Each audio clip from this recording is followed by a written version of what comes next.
So I have this nice backpack from Wolfskin dedicated for camera and other gear with several adjustable compartments to keep everything in one place, safe and aesthetically pleasing to my eyes. But after using it for a couple of months, I made this.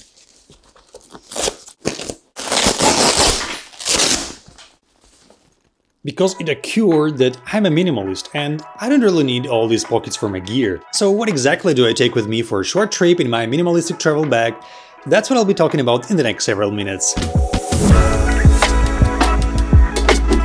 So the first thing I obviously put in my bag is my Sony a7 III camera with some lens on it. And the type of lens I carry with me hugely depends on the type of a trip I'm going to. If the trip is short, it's summer and most probably I'll be shooting during the daylight, I just take my Sony size 16-35mm f4 lens as it covers a wide angle, and if needed I may easily transform a 35mm focus length into around 50 or even 80mm lens thanks to the crop mode and digital zoom in my camera. Especially if I'm in the mountains and shoot a lot of landscapes or myself in the frame, 16-35mm is more than enough for these kind of shots.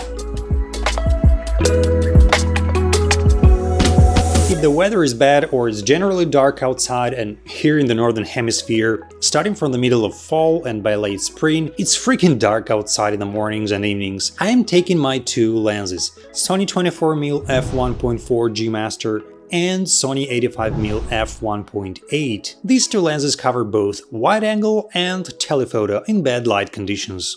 You may say that I'm lacking a lens of the mid-length around 50mm, but I should assure you that I'm not. I'll just come closer to the object if I have to, or just simply use a crop mode. So these two combinations are always on my mind, 16-35mm f4 in good light conditions, or two lenses 24 and 85mm in poor light conditions. Before I go to the next items in my travel bag, I should mention that in most of the cases I have to put some other non-gear related stuff in my backpack.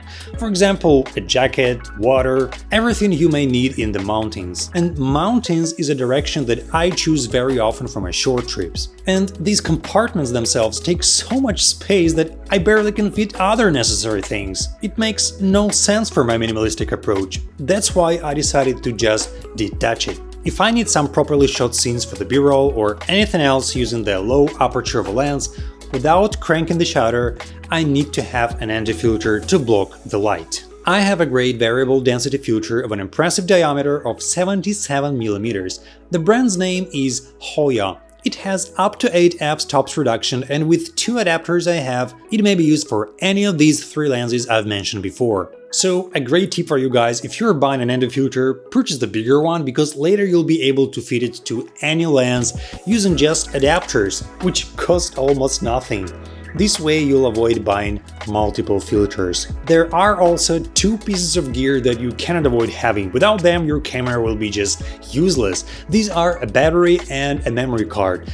I have a pair of both, so I don't worry about charging the batteries during the day. And as you know, Sony a7 III has an extremely reliable battery that doesn't drain fast. So two of them is more than enough for a short trip. On the other hand, I also have two memory cards, both the same SanDisk Extreme Pro 128GB with a write speed up to 260 MB per second, which makes this card one of the best on the market. But at the same time, it's pretty expensive. However, it really pays off. I don't have any issues with them. One card I use for photos, the second one for videos, so each time I plug my camera to a computer, it's much easier to navigate through files. Don't skimp on a good memory card. Believe me, you don't want to ruin a commercial project or your memories because you thought that all memory cards are the same and the price is just a matter of branding. Good memory cards cost more. It's as simple as that. Two more pieces of gear yet to cover. One of them is one of my favorite microphones on earth, Rode Video Micro. Guys, I don't know if you'll be able to find a better mic in this segment that has such great parameters.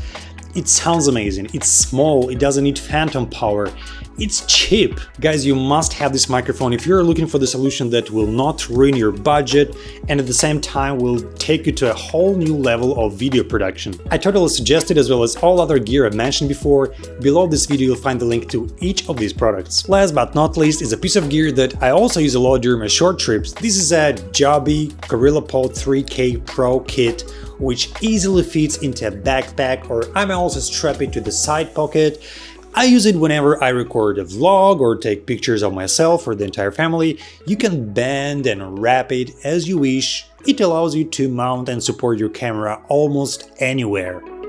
So as you can see, it's a great tripod, doesn't occupy much space, and it's always with me in my backpack. Alright guys, so now I'll input into my backpack the bigger set that I've presented before with 2 lenses to demonstrate where I put stuff.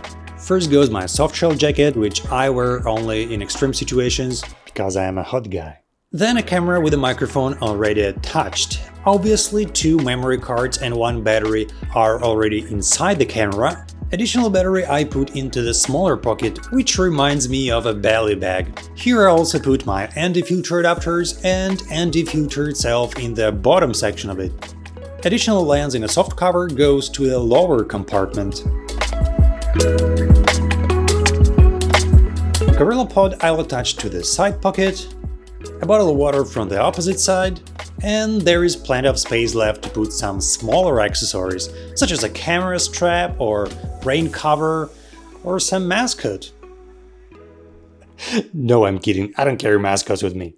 So guys, this is what my minimalistic travel bag looks like. Put in comments your combinations, what would you add, what would you get rid of. I would love to see your ideas. Okay, I'll not take more of your time, wish you a great week and see you in the next one. Cheers!